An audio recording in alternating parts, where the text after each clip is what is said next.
Artificial intelligence is on the rise and is set to replace you soon. OpenAI recently launched a new version of the ChatGPT chatbot, GPT-4. GPT-4 is said to be an even more powerful AI model that goes beyond the technology of ChatGPT.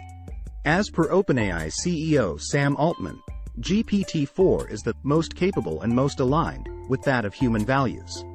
Experts have stated that jobs such as telemarketers, English language teachers, copywriters, and similar roles are exposed after the coming of AI.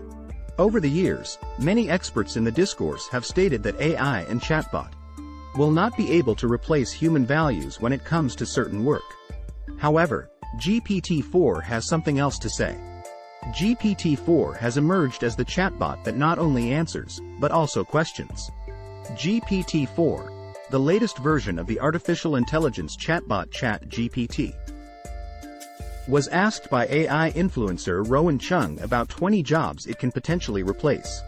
Here's what GPT-4 said.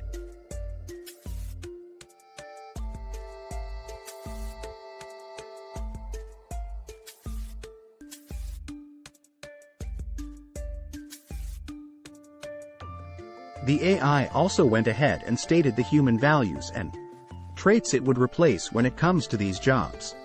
The AI went on to state that human traits such as speed, accuracy, communication, empathy, attention to detail, research and organization, and many more can be replaced if this chatbot were to take over. Is your profession on the list? Tell us in the comments about your opinion on this matter.